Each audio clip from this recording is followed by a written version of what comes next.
to be able to continue the series, take game 2.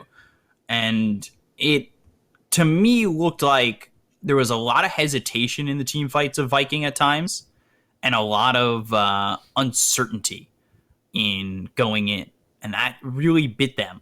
There were a lot of good team fights from them. They looked really good for the majority of the game. I don't want to take anything away from them, but if there's one thing to pull from that, it's that they need to be confident moving forward. So we'll see what they do coming into game 2. But Darkseer Wisp banned, and this time Doom is banned by OG, as well as the Broodmother and first pick Magnus for Vikings. So no Seb Mag. I'm going to go with Rubik +1 for OG. Ooh. Rubik +1? Yeah, I think that first game is one that Viking will look back at and they can actually learn a huge amount from, I think.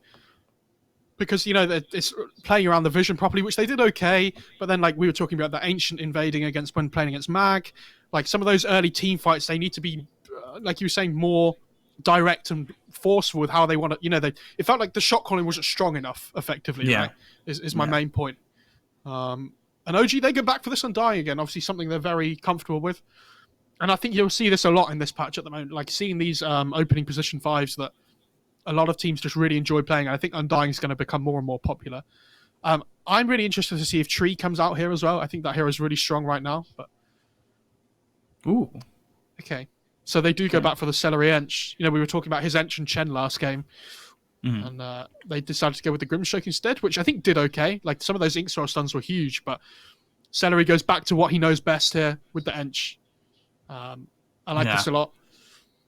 And that was one of their most picked heroes in the last patch, and Celery played that to a pretty impressive win rate. So now OG back to the Invoker for Topson, which struggled for like the first wave or two in lane, and then all of a sudden took over, and he was definitely one of the key factors when it comes to allowing Mid One to get back into that game. And again, I don't want to take anything away from Mid One. I think he played really well to allow himself to get back in, but you also had that support coming in from the rest of your team, and specifically Topson, who seemed to really do a lot. Like, he became a high priority target through the mid game for Viking, and they did a good job of shutting him down at times. For sure. So. I will say now, OG are going to have, with the new picking phase and things, pick ban phase, they're going to have 3 bans here to take out their partners with the mag. So they've got 3 choices of heroes they can just take out the pool. Jug was definitely going to be one. Obviously, Mag Jug's a classic. Does really well against Invoker because it has the spin to stop all the magic damage coming through. I think PA is another one at the moment that's relatively popular. But any kind of like melee core that uses this in power is just going to be taken out here. I think PL up against the Undying is one they might think about with that instant ability to take down the Tombstone. Mm-hmm. But yeah, that Undying felt really effective last game, didn't it? Because even though they're playing against this Venom clock lane, OG, like this Undying just completely, changes things around. Made it very difficult for them to try and put the pressure on with the lane that they really wanted to on Viking. Mm-hmm. We're gonna have to, they're gonna have to deal with that one again here, unfortunately. We ban the Legion commander. Maybe they're leaning towards mid mag, like offlane Batrider or something like that. I mean, Batrider is a hero that I think you have to be really careful about if you're not ready for it in your draft. Because, like, even Viking, for example, like, Batrider is really good against Ench as well. Like, just runs the hero down and it can't really do anything. Just looking at my numbers real quick. I was just looking at if Bat was one of those picks that both these teams really like. I know, obviously, it was with Sumail, but OG really liked picking Luna. Not sure how popular that hero is right now, because it's still kind of a fresher meta with some things. But I think the fact Helm of Dom got changed hurt Luna a lot as well. Like, she can't really build that item anymore. It's not a bad hero at all, but they actually take out the Veno instead. Wow. Okay, that's interesting. So Veno and Jug. I guess you got that one more ban for the partner of Mag, right? Yeah, I also think, though, that the Veno is one of the best heroes at dealing with Undying in the laning stage. Like, all these, like, Centaurs and Axes and whatever, he doesn't really care about on Undying, but Veno is, like, annoying. Like, it's one of the heroes that deals best with it. I think the Nature's Prophet is something that's still in the pool as well for both teams, could be considered here. probably more for OG. So, and Seb loves playing that hero as well. I think some kind of like counter initiation. Okay. Yeah, you got to get rid of that. Well, the second thing was the counter initiation, but it also sets up really well for Sunstrike. Like they need some like lockdown to allow Thompson to play off of with those Sunstrikes coming through, because we had the RP last game, right? Like that was the big one, and they had the Lion Stun as well, which is really nice. Well, right now, I would say they could still go even to like a Mars Phoenix combo. Yeah, Mars is a hero that we haven't seen yet, really, have we? But I mean, it sets up the Sunstrike, right? I haven't seen a huge amount of it in pubs either, though. It's the other thing. Like, it seems to have fallen off quite hard. But when we were casting China before, it was just something that they all loved. So, and they take up the slack. Okay. It was a hero that definitely seemed like it was very popular. It was even getting combined with a Skywrath mage at one point, which I thought was a great combination that we saw towards the end of that tournament. That wasn't exactly the go-to the entire time. And now they go Windrunner here for OG, and this could be, is this going to be a 4 Windrunner? Where's this Windrunner in your mind? I'd be really surprised if it wasn't a Saxa Windranger. Like, I think this is always a blessing to watch. Like, some of the Windranger performances from Saxa recently have been unbelievable. And like we talked about last time, it's really important when you have this Undying 5 that you pick a hero as your 4 that has catch potential. And Windranger obviously has that with the Shackle Shot. It sets up for Sunstrike really well. This is something else we were talking about. I still really like Batrider now. But they might decide to leave it, like, just pick their carry instead here, because they see the Mad Clock lane. But I think they have to be more wary that it's all about, like... Ooh. Okay, they do, actually. Wow. Wow. I thought they were going to leave their carry pick to last to wait to see the mid and the carry from Viking, but they just... Now they can pick an offlaner last on OG that can bully the lane really hard.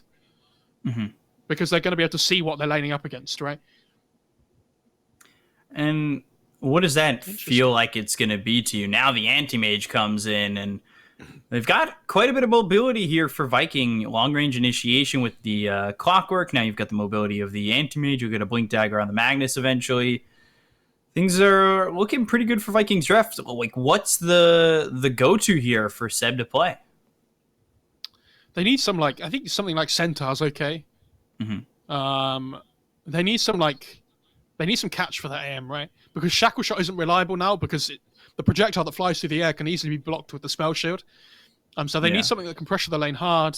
They need something that offers catch as well. I think Centaur's like an okay thing, but the problem is, like, Ench just bullies Centaur really hard, I think, early on. But they do have good burst potential with the new double edge and the Windranger power shot as well.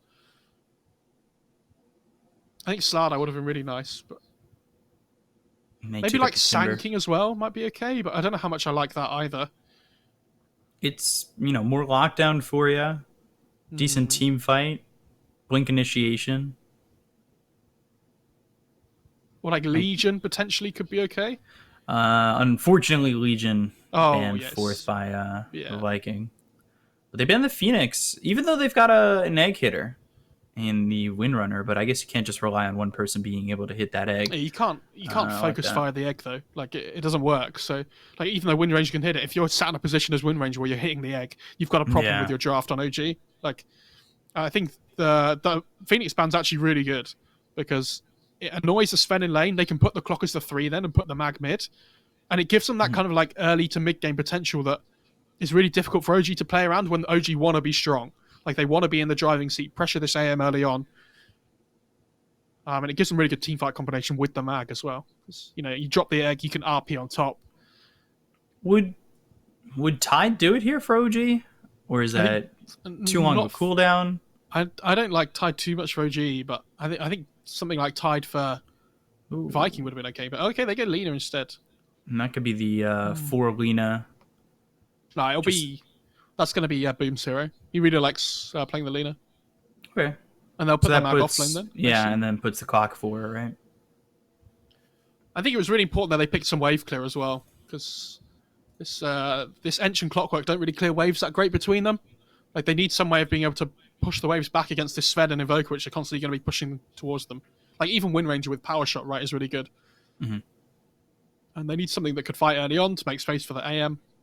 Lane's pretty well up against Invoker as well. Like it's really difficult for Thompson to ever get an opening to kill off the Lina. So.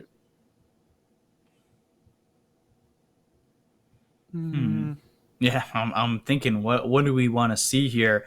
I still think the Centaur's pretty decent. You know, you'll have a blink initiation with him as well. What about like Enigma? I know it's a bit greedy, but maybe they want something that fights a bit more. I still think Centaur's okay, but Yeah. like, would it be worth going Underlord at all? I mean, it's a good Underlord game overall. I think the lane's really difficult, but like the pit's obviously really good against AM until he gets Manta.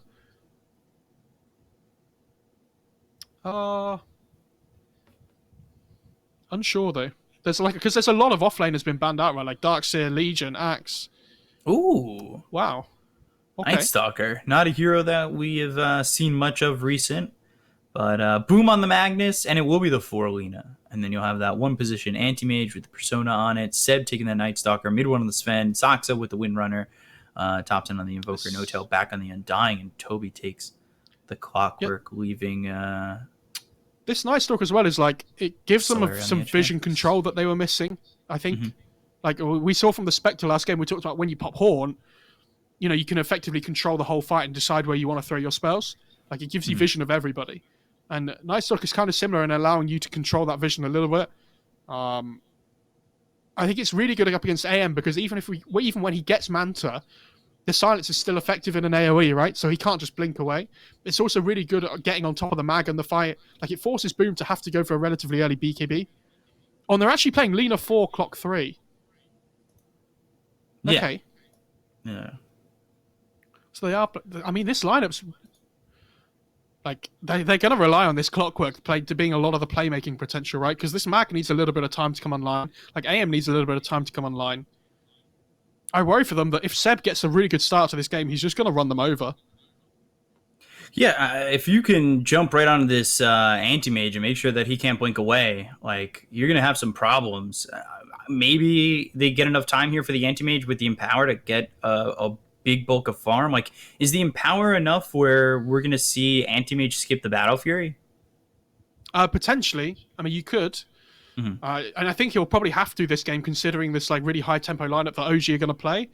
Yeah. Like, we might even see him go for like some really early Vanguard or something weird. Like, because that used to be the thing, but I don't know if it's changed now since, because you know now Empower's halved on allies instead of being full effectiveness, or it's like it's doubled on mag or whatever it is, right? But it's not as effective on allies as it used to be. So maybe AM still feels like he needs the Battle Fury to be able to farm effectively. It'll be interesting to see, because we used to see like weird like Vanguard Vlad's build and stuff on AM when they had a mag on their team. Well, that also used to be the Mag 4 or whatever it was, where Mag would just follow around your position 1 and just basically be just an Empower. At least for the first part of the game. So we'll see if they can get the anti-mage, off the ground. It definitely seems like it could be a tough task for Viking if the pace from OG is too much for them to handle. And that certainly can be the case if we find ourselves, with OG just going and going and going.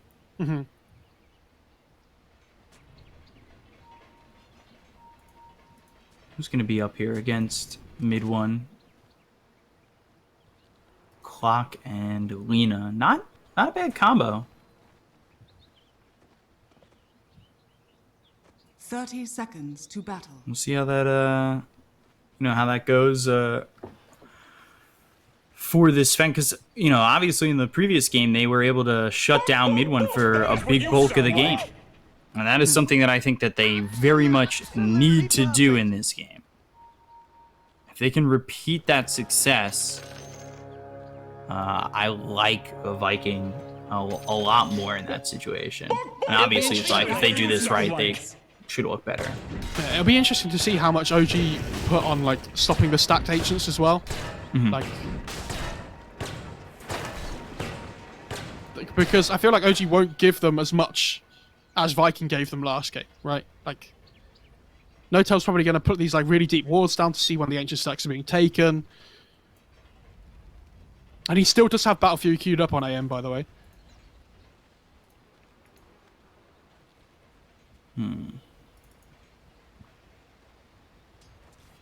Yeah, has that Battle Fury queued up? We'll see. Because again, you know, I don't know if the Battle Fury is that bad, especially if you can get your hands on it a little bit quicker. What was the timings we were seeing in the Chinese region when they were going Battle Fury? Like 14 minutes? Yeah, it was like, I think 14 minutes was like the standard, right? Yeah. That was the normal time. But then but like it depends whether you get like the double wraiths and whatnot as well. But I mean, Seb's really struggling down in this bot lane at the moment. He has a salve, but like, I think they might even just get first blood. Yeah, he's dead to rights. Shad grabbing first blood. Solari on the run. He might drop as well, but no power shot. So. Oh, I thought he was going to use Wind Run there to get the kill though. Yeah. Like what? He just. Why? I don't know. That was weird. He just kind of used it and backed away. Which is weird, because there's not much there to stop him in his tracks. He could have Wind Run, gotten the kill, and backed off, I think, all in that duration.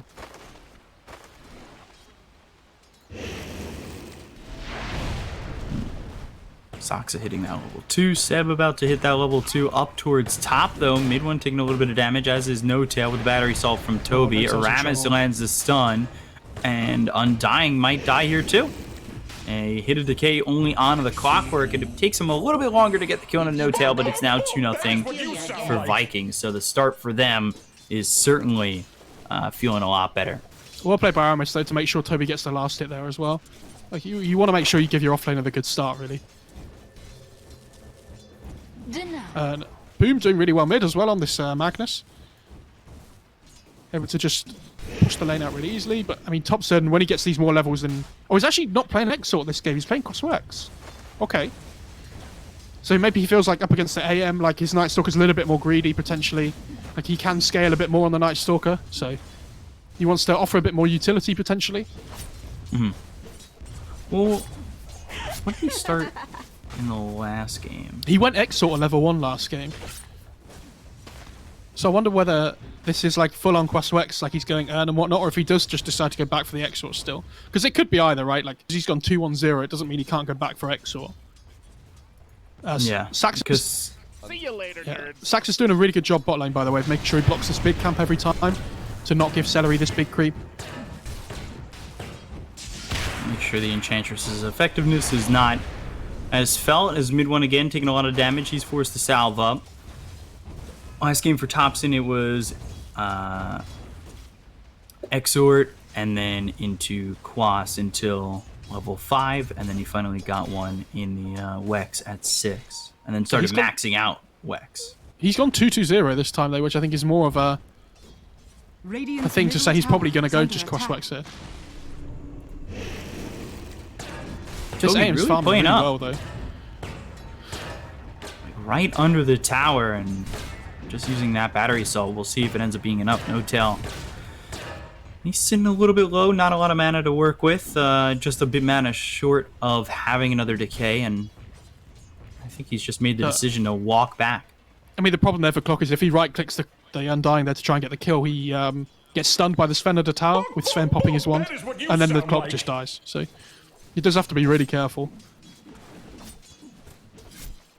I'm betwixt myself. So things kind of quiet out after those first 2 kills there for the side of Viking. You've got the Anti-Mage really doing well. Shad at 20-2. You compare that to the Sven's 14-4. Not a big CS difference, but, you know, really good for an Anti-Mage this early. Yeah, but I mean, AM's not this... Sorry, the Night Stalker's not this hero that can, like, pressure the AM in before the 5-minute mark, right? Like, when Seb gets, like, level 4, he gets the second point in Hunter of the Night, he can start to click a little bit harder, but for now... It is difficult for him. He has double bracer though, so it's difficult to bully him out the lane now. Like, he doesn't take damage when he doesn't have any mana, because the mana ban doesn't do anything.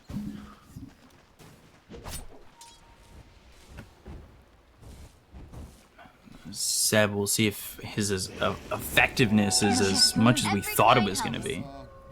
Sax getting a stack off on his own Ancients here as well, and on the big camp. Ready for his Sven to go and farm when he hits like that level 6 or so, level 7 maybe.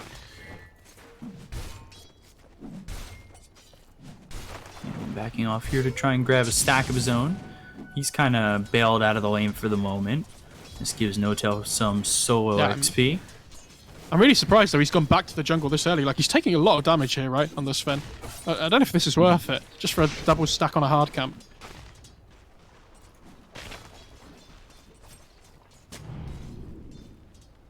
And just trying to do what he can. He finally hits level 5 with that, and he'll get himself a 3rd level into the Great Cleave. And, I mean, that's okay for mid 1, but again, it's questioning whether or not the value's there. But I do like the solo experience for the Undying, who's trying to make yet another stack, and with that stack, he'll get the pull. Yeah, maybe he feels like now they have levels on the Lina and the clock that he just can't lane here anymore, but I mean, he's going to really suffer with his farm now. Like, they're 1k net worth behind already, and Seb's getting run up bot lane, but they didn't really have the damage.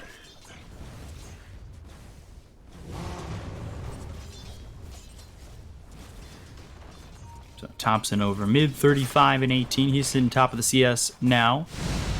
And Tornado EMP thrown over into the Magnus. Promise looking over towards mid, but immediately turns tail the second he sees that Tornado EMP. This is a decent stack here for Midwood to try and take if he can, but it's certainly not going to be easy against this Clockwork and Lina, who can just, you know, get cogs around you, throw a Light Strike Array, and really make it problematic. Mm-hmm. They have to be so careful on OG with their positioning.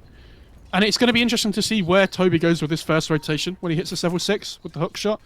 Because I feel like Thompson's the biggest kill on the map at the moment, but do they have enough damage to be able to kill him off? Mm-hmm. You know, maybe they need an AM rotation as well with the Mana Bird, potentially, but, you know, Thompson's going to be so difficult to kill. Onto NoTail, they've got the cogs, and an easy kill here onto NoTail. You know, when mid 1 is not around to defend him, they just quickly clear him up and continue to extend this lead. They've got themselves a 1,000 net worth lead just 7.5 minutes into the game. Of course, Shaq continuing to farm really well. The only one up on the CS, at least for right now, is Thompson. He sits level 7 and has gone 2-4-1.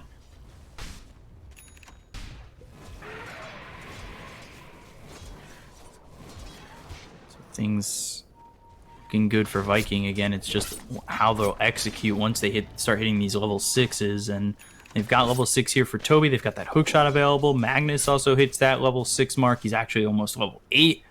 He's got RP available. Haste. And mid 1, pop that God Strength. So he's just looking to clear up some of these stacks and make up on some farm that he's missing out on. Again, mid 1 struggling in lane and finding himself behind all 3 cores on the side of Viking GG.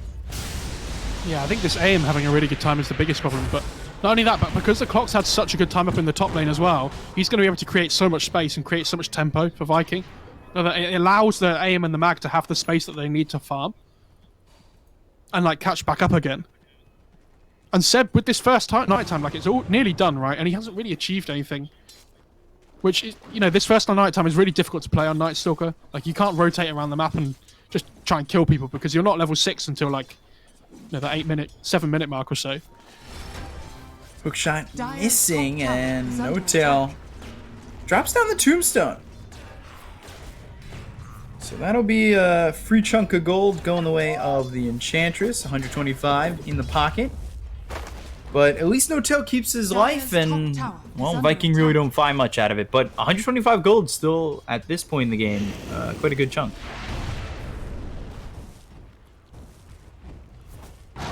Really liking it so far from Viking as they just get around NoTail, and they didn't get the kill within the trees, but they do get the kill here under the tier 1 tower. Shad also shows up, and continuing to just stay ahead is Viking GG.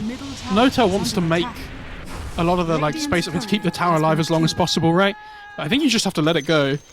Like, you're not really able to contest it too much. RP on a Thompson, LSA, and now Thompson in some trouble. They'll get the dust out. Deafening Blast thrown the TP attempt, and surrounded by 3 heroes, safely retreats. RP committed on that. I didn't realize how long Deafening Blast lasted. Oh, because he has so many points in Wex. It's 3.5 seconds as well. Also, look how close Lena was from having that level 6 where they probably get that kill. There's about to be a big ancient stack taken by OG here. And a Viking have not looked at it at all, right? Like, this is something that we talked about. Mid one just has to take it without dying. And watch his net worth just shoot up after this ancient stack. Yeah, second on the net worth now. And this is a lot quicker than last game being second on the net worth. Obviously, in the previous game, Shad went into the Midas and was like 6K very quick.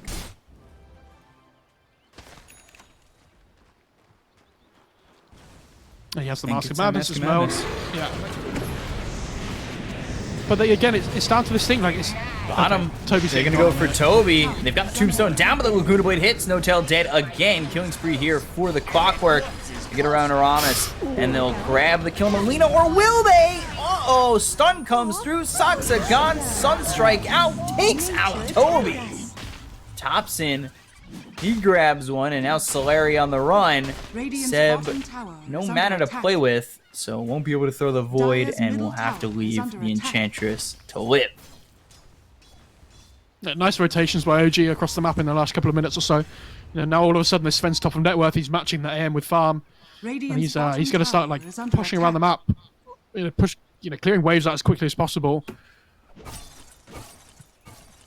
Shad just needs to keep farming up here. Like this next RP from Doom, I think is going to be big now that he has his own Echo Saber as well. Like I think the Mag and the Clock need to play together now to try and find a big kill on the map, whether it's like the Sven or the Invoker.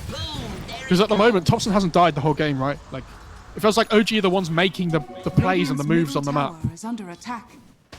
And I was expecting more from this Clockwork, considering the really good start to the game he had, but his rotations have been really like ineffective.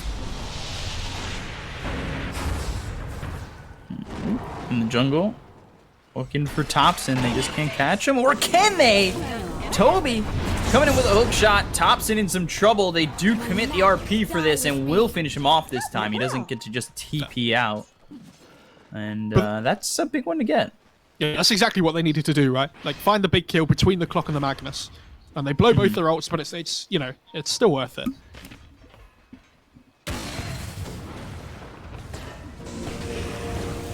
To get that Invoker is quite nice, but Seb here, bottom, looks over at Toby, and they will grab the Shackle Shot, but Seb taking a lot of damage. The Laguna Blade is thrown in a no-tail. He is dead for the 5th time. He's 0-5-2, but, I mean, he's happy to give up his life if the rest of his team can survive. He's more than a majority of the kills so far. I'd love to know how much gold no-tail are given away with tombstones this game, though. Like, it feels like it's been a huge amount. Tornado EMP with the Cold Snap. Thompson making this kill on Aramis easy as they look for Toby and stop the TP. Grabbing themselves a second. Seb gets credit for that one, and the tier 1 bottom looking to fall as well. Yeah, big plays.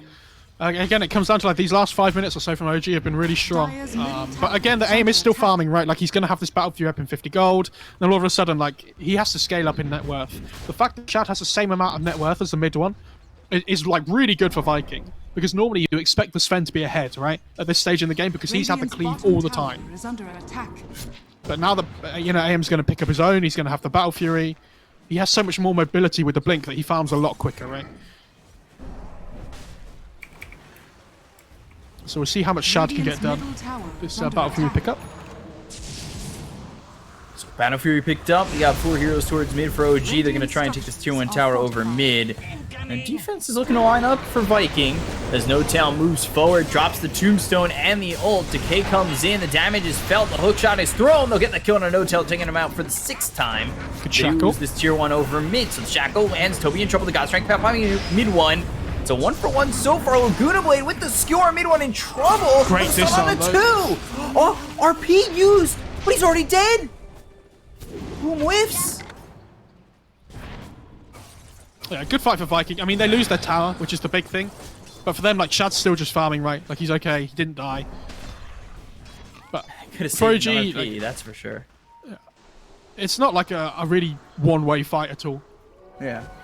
Definitely in Viking's favor, but not awful for OG. And they instantly ping out they want to go bot to find this AM. And, like, Shad knows.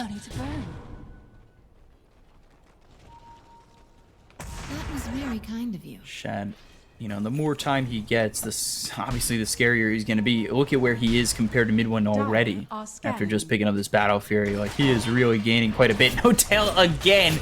They got a tracking device on him because that's the 7th time he's died. Oh my God. He's fine. All of a sudden, though, it's a 2k net worth lead for Viking, though, right? Like, this is with the Sven death as well. He's going to keep farming these stacks here, but, like, yeah, AM having a really good time now. It's not everybody else. I'm happy. Sunstrike coming through onto Aramis, and they'll grab the kill onto the Lina. Seb gets credit for that one, as the Sunstrike helps secure it. They do have the mag blink now, though, so they are going to be able to, like, be not so reliant on the hook shot anymore to find pickoffs. Like, they can blink skewer if OG try to push for a tower or anything.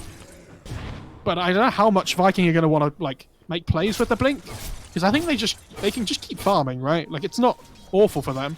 Mm-hmm. Or maybe they feel like because they have this big blink reveal, they should make a play with it ASAP before the blink gets revealed, right? Like when he's pushing out lanes or something. Looks like they're backing off to smoke themselves, and yeah, Lina will bring over the smoke. They've already smoked on the side of OG. OG will cut through the jungle, so this is a little bit too slow coming in from Viking, but they'll go in with the tornado as well as the EMP onto the Lina. Lina in a little bit of trouble. The hookshot doesn't land, and Seb moves forward with the rest of OG to grab this kill on the 4 position Lina. And if it's just that, I think Viking are okay with it. Maybe they can make it their turn to fight. They do still have the flashbang grenade up for Vikings still in the RP though, so. This animation, man, is so dumb. I hate this Immortal. It's very bright. They basically just took flashbangs from CSGO and condensed it into an item. It's ridiculous. Under attack.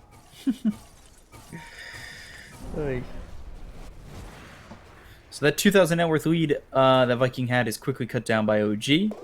However, again, yeah, like we'll see what they can do with this blink checker as well as the RP boom coming around the back. They've got No Tail in some trouble to skewer away. They'll get the kill on to the Undying, and now they'll look for more. They got the hook shot in 1 second. Hook shot comes in, shackle thrown, not gonna matter. Mid one though, he's gonna try and fight his way through this. The Laguna Blade thrown it to Toby. They get the kill. The RP is there. They'll take out mid one. They look over at Saksa. And the LSA hits, so they lock down this Windrunner. They grab themselves yet another, and 3 gone on the side of OG as Viking take a very successful fight once again. Yeah, and in the meantime, Shad's just completely he's like not even in the fight, right? Like he's doing having a really good time. But Seb has the silence here, and Thompson's TP'd over. Oh. Actually looked like he used the silence before, and it was on cooldown from the mid fight. Has a really long cooldown at level 1. 30 seconds. Dire's structures are fortified. Start to pressure over mid. You'd like to take this mid tier 1. Shad with the haste, Shad with the empower, and now looking like this tier 1's gonna fall. The question is, do OG try to defend this or fight afterwards? And it doesn't look as that'll be the case as mid 1 finally TP's in. He's got the Mask Madness as well as the Echo Saber going into the BKB. And then Seb, he's got drums and his BKB finished off. So they want to make a play here, though, while the RP's down. They know they have the teamfight advantage, right? So we'll see. If he can catch Shad, that's all that matters at this point. But Tornado was on the money just a little bit too late.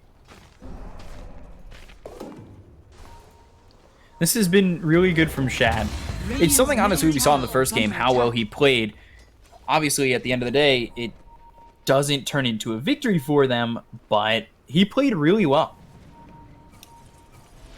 And you can see it here again. He's playing really well. Mm-hmm. Another tombstone from OG.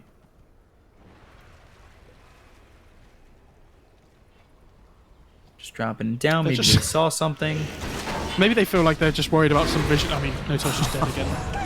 Oh my god. 9 and 5. If anybody's going to tank a gank there, though, you want it to be the Undying, right? Yeah, for sure. I think it's It's a successful strategy so far, although success, I mean, the everybody problem for defines OG it is like differently. Shad's just had a free game, right? On this game, like he's just got completely untouched. He hasn't died yet the whole game. Sunstrike comes in, that'll spot that they're trying to take Roche. They are nearby. Undying up in 2 seconds. They'll evacuate the pit. They'll keep Shad in there, but it's down to about a 4th health. They're a little bit worried though. Shad loses all his mana. Out of mana.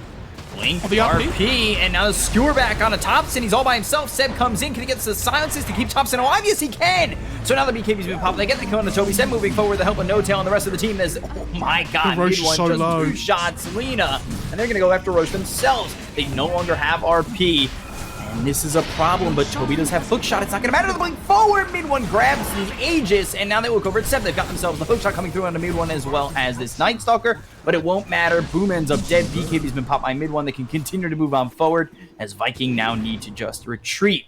Shad, low on mana, just escaping. I mean, this is the vision control that the Tombstone offers, right? Like, you drop it down in the fight.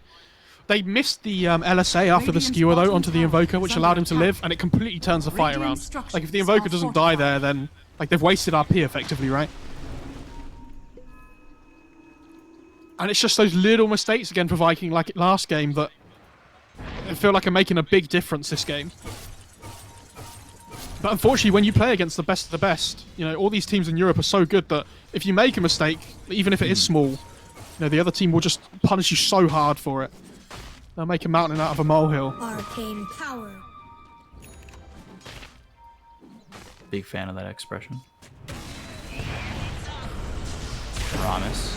Stun thrown out at to Toby, and skewer back. Boom, controlling mid one for a moment. They've got Seb, though, moving forward, getting the silence out onto the Lena. Lena, nothing to do here but the LSA.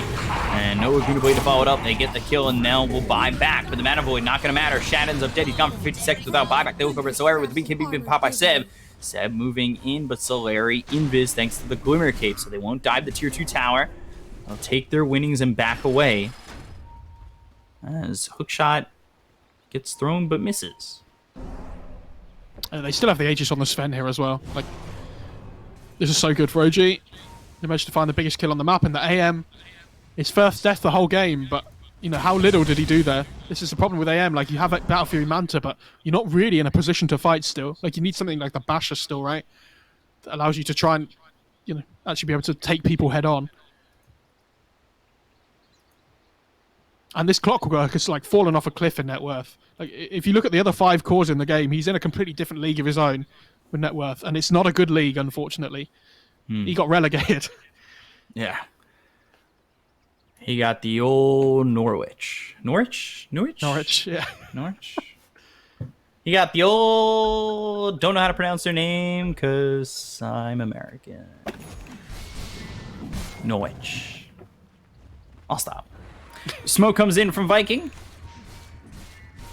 So they'll try to get something done here. Mid one, you can see he's starting to pull away from Shad in terms of net worth. And smoke breaks. Oh, what a Thompson tornado. right there. Tornado comes in as well as the EMP. Solari gets hit. But there's the stun from mid one. He also pops the God Strength. Oh my and God. doing a lot of damage to this Clockwork. But he survives for a moment longer thanks to the Glimmer Cape. However, will still fall. So mid one gets credit for that. Soxa coming What a in. shackle. 2-man shackle landing on the Lena and the Enchantress. And with the Cataclysm, they're gone. Solari, Aramis. No buyback for the Lena, but only buyback for Solari. Those are the kind of shackles you would just expect from Saxa, though, right? Like, it feels like it's not even a big deal. Like, everyone's just so used to it now. After his other Wind Ranger performances recently that... I mean, this guy's crazy. Honestly, that's why you saw it banned last game. Like, and this Sven with Alacrity is just doing so much damage. Like, he has the BKB now, so he's not really scared of anything. I mean, like, RP's annoying, but... It feels like they just don't have the damage to kill him off at the moment. They RP the back. They're gonna try and kill Seb, but he's got BKB. He just How goes. did I kill him? Bottom tower is under attack. Okay. Radiant's bottom tower has fallen. Toxic coming over. Shackle will land. Of course it does. And Thompson following this one up. The Shackle lasts so long. You're going to try and TP out, but there's the Tornado as well as the Ice Wall down. So Skewer to get some distance, but another shackle. And another one that lands. EMP right on the Boom, and everybody here for the side of OG except for mid one, because he is unneeded to grab this kill. And Seb will take out Boom, and that feels really bad because you just committed the RP. That was, I know it's a little play, but that was really nice by Saxa, because after the initial shackle shot, Saxa didn't use any mana straight away, so it kind of looked like there was nobody backing him up, right? Like, because he didn't commit power shot to do more damage or anything, so Mag's like, oh, maybe I can TP out here. Then all of a sudden, Invoker's just on top of him straight away. Maybe I'm overthinking that, but, like, it seems pretty good. Oh, there's a meteor hammer. In trouble again. And there's the dust. Solari done. This one's really starting to fall out of control, where OG are just up, and ahead. Radiant's middle tower has fallen. Take the tier 2. They look over to continue forward. They still have this Aegis for a little bit longer. Meteor Hammer dropped down, and I mean, this is going to make these towers easier and easier to take. They have no Viking, glyph. I don't know what they can do here. No glyph and no RP to work with. And the thing is, AM can't even fight either, right? Dire's bottom tower Like, is under he has to just keep farming. Blink Skewer, not bad. Puts him in between the tier 4s. They've got the Laguna Blade, they get the kill, but he does still have the Aegis. BKB's been popped by Seb, they'll get the kill on Aramis. And now, hookshot flies through from Toby, but what do you do afterwards? Stormhammer hits, Toby gone, tops him with a Sunstrike, gets the kill. God Strength pop, both racks go down mid, and mid one wants to continue to march on. We'll go down towards the bottom tier 3. Glyph still not available for another 12 seconds. And by the time it's up, you may even just lose this melee round. RP on a 2, but he only skewers back Seb. Tornado comes in from Topson. Topson continuing to do work here. Shad behind him. Shad trying to do all he can, but he's silenced up. He's hit with the shackle shot, and they will get the kill onto the anti-mage. Dead for 64 seconds. That might just be the nail in the coffin here to get the call of the GG and the 2-0 for OG, as they take another set of racks and go towards the tier 4s. Meteor Hammer coming in once again. That's going to hit both tier 4s. They'll get the kill on a mid one. So that'll hold them alive for a little bit longer. The hookshot hits on a Saxa. They've got the cogs around the Windrunner. The Laguna Blade throwing it over at Thompson. They've also got Dust. Is he out? Will it matter? I don't think it will. Thompson's still able to retreat, and it's almost like they want to go back in if they come too far from Viking. I mean, Viking just thought the Wind Ranger was dead there, so they started going on other people. And when Saxa just TPs away, like, he's absolutely fine. It just comes down to one bad fight again around that Roche pit before, right? And all of a sudden the game's just spiraled completely out of control. This Clockworth's just a third support. Radiant's courier has been killed. And this Mag doesn't even have his BKB still. Like, it feels like he's been building this for like 10 minutes now. Radiant's top tower is under attack.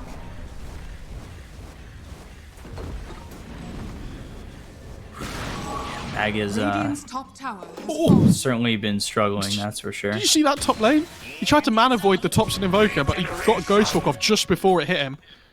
Or was going to hit him. And he was sitting on like 200 mana. It would have like absolutely 100% killed him. Destruction as well as a Craggy Kill picked up for the Anti-Mage. Going into the Abyssal Blade and then that BKB. So we'll see how that works out. A Roche up potentially in 45 seconds. It's, you know, the make or break objective coming up next. So obviously OG will start to posture near the pit, as will Viking, as this timer starts to tick down, and it was 30 seconds away from letting us know where it's going to be at afterwards. But Shad, he went forward on this, and now he's silenced. They've got the shackle shot with the Cataclysm. They just blow him up. 70 seconds, see you later. And now moving forward is OG, but they're in trouble. Seb goes down mid one, getting low, but he's got way too much damage for them to handle on the side of Viking. They get the kill on a Boom Aramis as well as Toby, and they're looking for the full team wipe. Solari, the last one to go down, dusted up in the Glimmer Cape, not gonna matter, and GG is called by Viking. OG with a 5-for-1 to take the Series 2 up. Yeah, and that last fight there is exactly why you see the power of the Night Stalker versus the AM, right? Because like he pops the Manta, but as soon as this AoE silence goes down, unless AM has a BKB, they're just going to chase it. So there's absolutely no hope for Shad, unfortunately. I still think this game just comes back down to the Roche fight. Like, I don't really understand why Viking are trying to. Like, maybe if they think they can get it done quickly, then it's fine. But like, OG just come over and contest straight away, right? Like, it gets really low, and I think you have to just fully commit to the Roche or just like not go for it at all, because it was so low once it went down. Like once they backed up the pit, I mean. And I feel like with the game in the position that it was for Viking, like, why did they feel like they had to force to take the Roche fight? Like, I think it's easy for us to say, right, though, because we can see, like, everybody's net worth and everything. Maybe Viking felt like they weren't in front, right? Like, just by playing the game and just feeding it out. But, yeah, eventually, like, they just get their BKBs on mid 1 and 7, they just start running at them. And there's nothing Viking can do, unfortunately. Like, they really lack physical damage on Viking. Like, they're so reliant on this Magnus getting a good BKB off into anti-mage being really farmed that he can just do all the damage himself physically. But they never reached that point of the game. And OG hit this really good timing where they got that first Aegis with the BKBs and just, took over. Yeah, Seba was a major problem